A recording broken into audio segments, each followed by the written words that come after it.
Mesdemoiselles, Messieurs, bienvenue à Métro News. Voici les principaux titres qui seront développés aujourd'hui.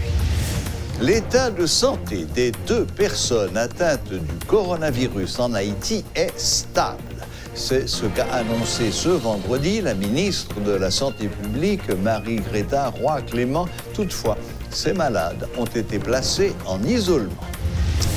Le chef du gouvernement, Joseph Joute, lance un appel au calme après l'annonce de la découverte de 2 cas de coronavirus en Haïti.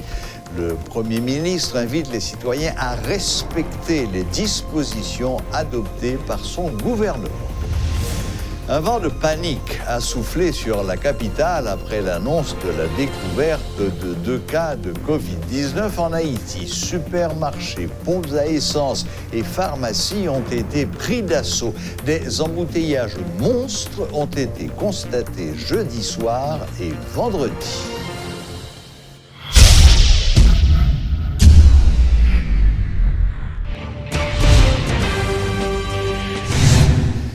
L'annonce par le président de la République de la découverte de 2 cas de coronavirus n'a pas manqué d'affoler la population. C'est en foule que les gens se sont rués dans les supermarchés pour faire leurs provisions. Tous les rayons étaient dévalisés, les caisses prises d'assaut et les chariots pleins à déborder.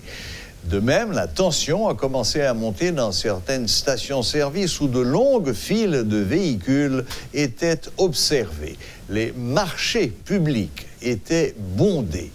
Des embouteillages monstres ont été constatés dans certaines artères de la capitale, notamment à Pétionville, Delma et au centre-ville.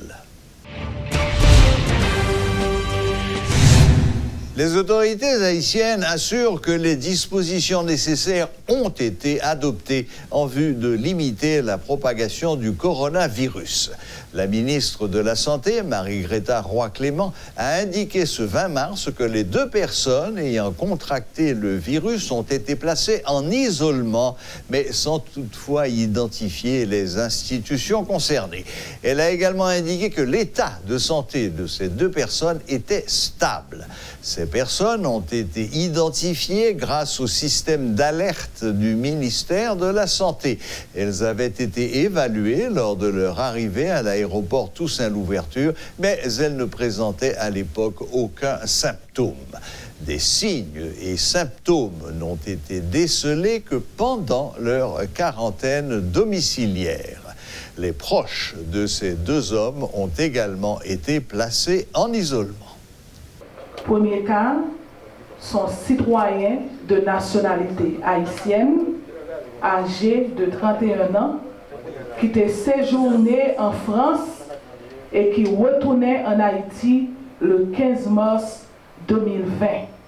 Leur été retourné en Haïti le 15 mars 2020, et système d'alerte que nous gagnons au niveau des aéroports, nous avons pris température et il était asymptomatique, ça veut dire pas de gain, aucun signe et symptôme maladie coronavirus. Mais pourtant, puisque il était sorti dans le pays et côté Grand Pilka, dans une zone que nous les zones rouges, nous te mettons en quarantaine. Et c'est suivi quarantaine domiciliaire ça qui fait que mercredi 18 mars, là nous toujours parlé avec eux, prendre température, faire ouvrir la température pour nous, nous avons remarqué une variation dans la température ça, et immédiatement l'équipe épidémiologie nous est allée sur place pour faire prélèvement pour ça.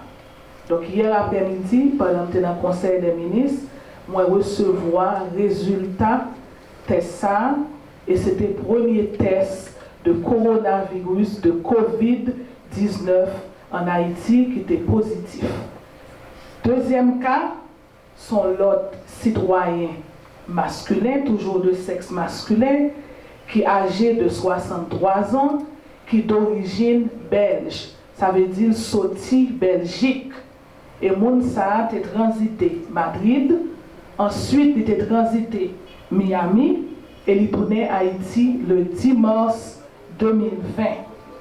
Et Mounsa a commencé à présenter signes et symptômes très légers depuis le 13 mars 2020. Et c'est suite à système, toujours je l'ai dit ça parce que nous avons un système d'alerte qui est assez performant dans le pays. C'est suite à ce système d'alerte ça que Mounsa qui était trouvé dans le département de l'Artibonite, c'est Mounsa à travers le système d'alerte nous dit nous qui signes et symptômes que il gagne et immédiatement équipe épidémiologie département de l'Artibonite est allé sur place, il a fait prélèvement et c'est deuxième cas positif de COVID-19 que nous gagnons dans le pays. Maintenant, qui mesure que nous prenons?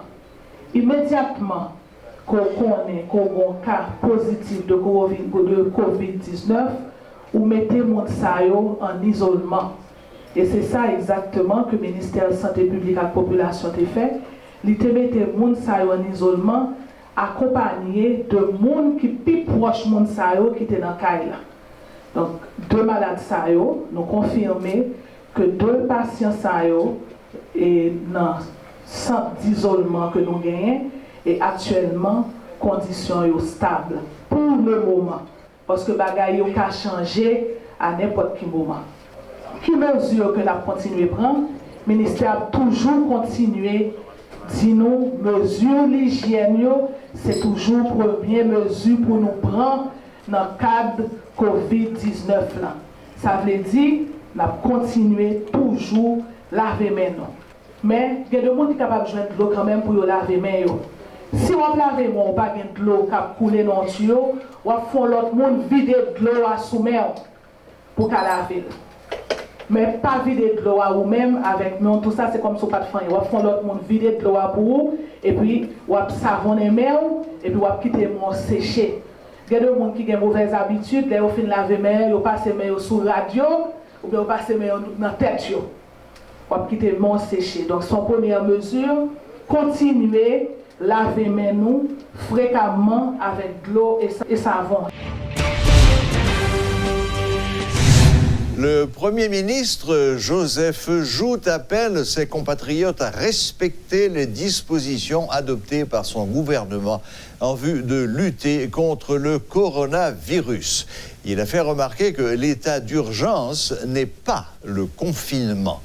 Dans le même temps, M. Joute indique que 3 hôpitaux de campagne sont disponibles pour accueillir les malades du coronavirus.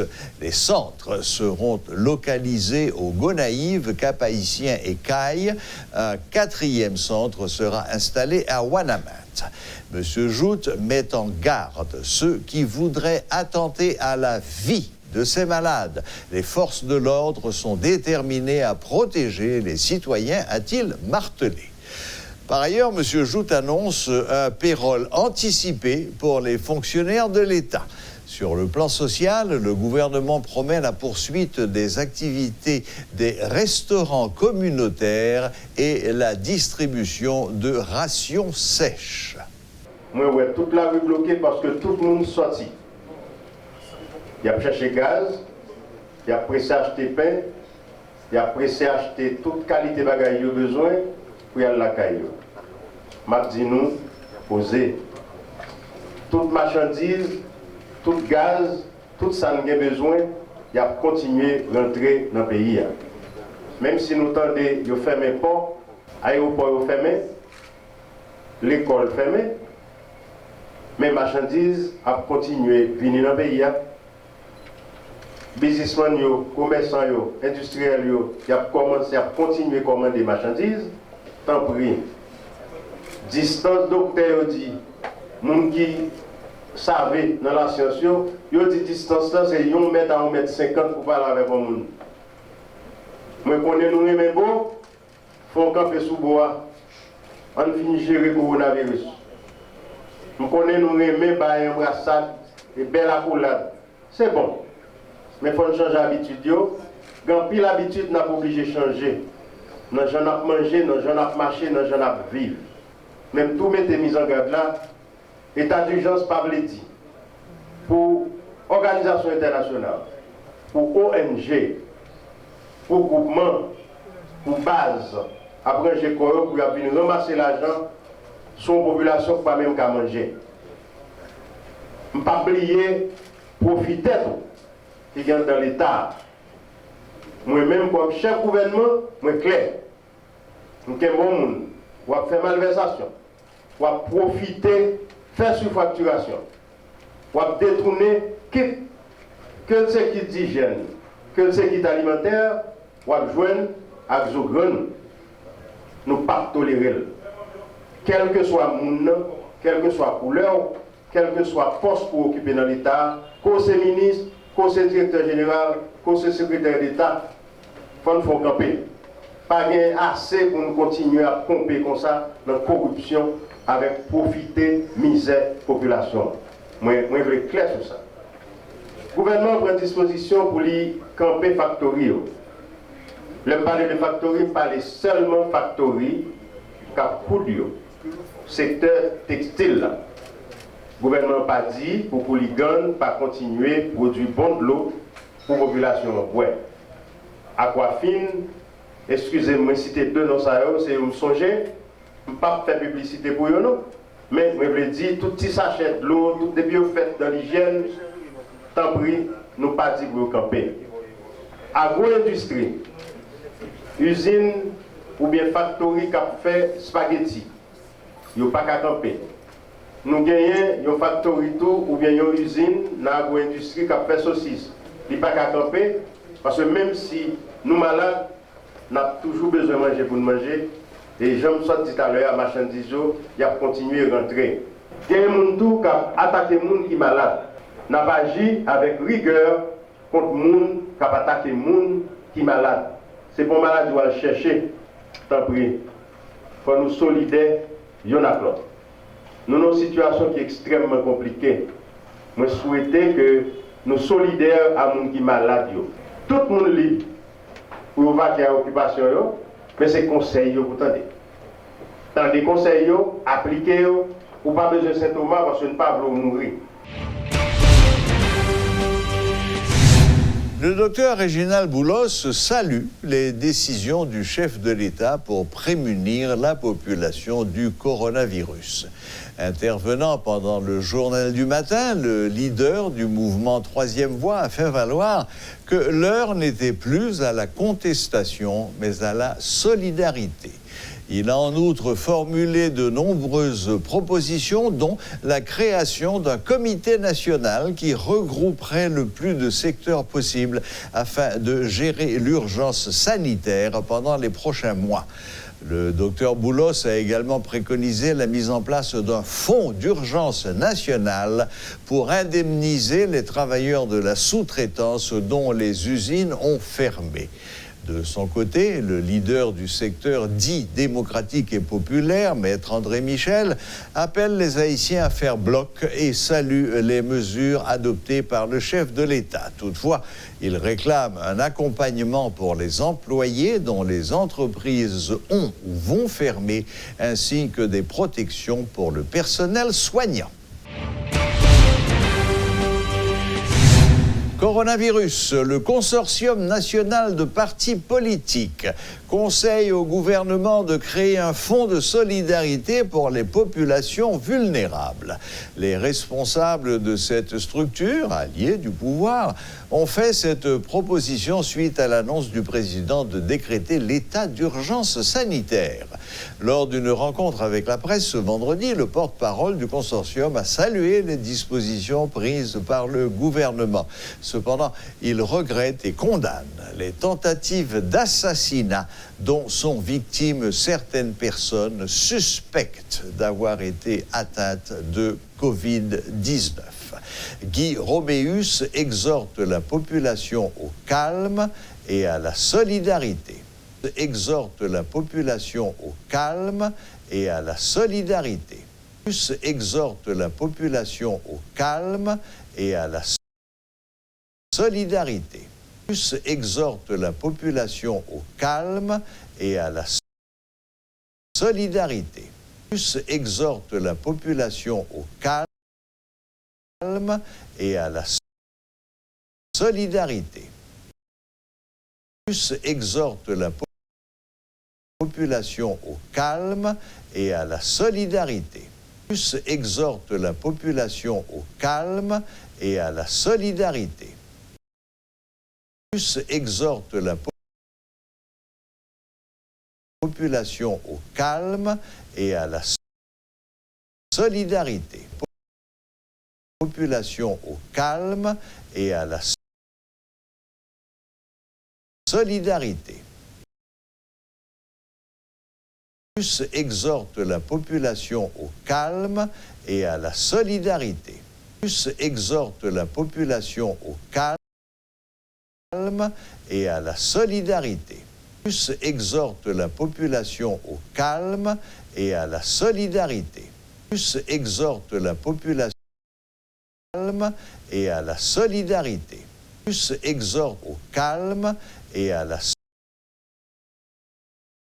solidarité. Exhorte la population au calme et à la solidarité. Exhorte la population au calme et à la solidarité. Exhorte la population. Le secteur évangélique lance un appel à la solidarité de tous les chrétiens des différentes confessions du pays ce vendredi. La commission médicale chrétienne d'Haïti, de concert avec la Fédération protestante d'Haïti, invite protestants, vaudouisants, témoins de Jéhovah, catholiques, etc. à suivre les consignes dictées par les autorités publiques pour empêcher la prolifération du virus. Maître Sabine Duvivier-Morpeau de la FPH et Dr Nancy Raphaël de la CMCH ont dévoilé leur plan d'action pour les jours à venir. Nous voulons dire frères et sœurs, nous, pasteurs, nous, chefs de mission, nous, oui, nous supposons prier. Nous gagnons la prière comme première boussole, nous. Comme deuxième boussole, nous gagnons la foi pour nous placer dans bon Dieu. Troisième boussole, nous gagnons pour nous veiller. Pour nous veiller, ça veut dire appliquer à toute consigne que autorité sanitaire nous a gagné pour faire, pour nous appliquer. Nous avons lancé un appel à tout membre du gouvernement, l'État haïtien en particulier, de concert pour mettre de concert avec l'Église et toute autre institution qui est capable de porter coup de main en quelque sorte pour le peuple à pas mourir grand coup. Donc nous demandons de grâce que tout secteur, que les religieux, que les vaudouisants, que les catholiques, que les musulmans, pour nous mettre tête nous ensemble, que l'opposition, que les gouvernements, que l'État, pour nous penser à une seule bagaille qui c'est nous-mêmes, Haïtiens, comment nous avons fait sortir dans la situation actuelle. Nous avons mobilisé toutes les ressources qui sont dans le secteur protestant et nous avons fait un seul pour combattre la maladie. Nous disposons de mettre toutes les ressources pour recevoir formation, information, sensibiliser la population sous contrôle ministère de la Santé publique. Si nous paniquons, nous perdons tête, nous sommes capables de créer plus de problèmes que le virus là lui-même. C'est pour nous rester tête frette. C'est pour nous solidaire avec l'autre. Et comme je t'ai dit tout à l'heure, c'est pour chaque monde gagner un comportement responsable. Surtout les gens qui ont le virus là. Il y a intérêt à suivre l'instruction médecins traitants, des médecins qualifiés, et il y a intérêt tout protéger l'autre monde qui est dans l'entourage. Au sein de la Commission médicale chrétienne d'Haïti et de la Fédération protestante d'Haïti, nous formé un groupe de travail qui relève groupe élargi de santé qui gagne des professionnels de santé et également des leaders évangéliques. Et depuis environ un mois, Commission médicale et Fédération protestante d'Haïti travaillent ensemble. Nous mettons à disposition de la population un ensemble de professionnels, médecins, infirmières, psychologues, sociologues, qui décident de travailler avec la communauté protestante là et avec la population en général. Nous avons lancé un appel à professionnels de santé pour qu'ils soient capables de mobiliser les ressources humaines qui sont dans l'église pour eux même tout participer dans la formation. Voilà, la boucle est bouclée.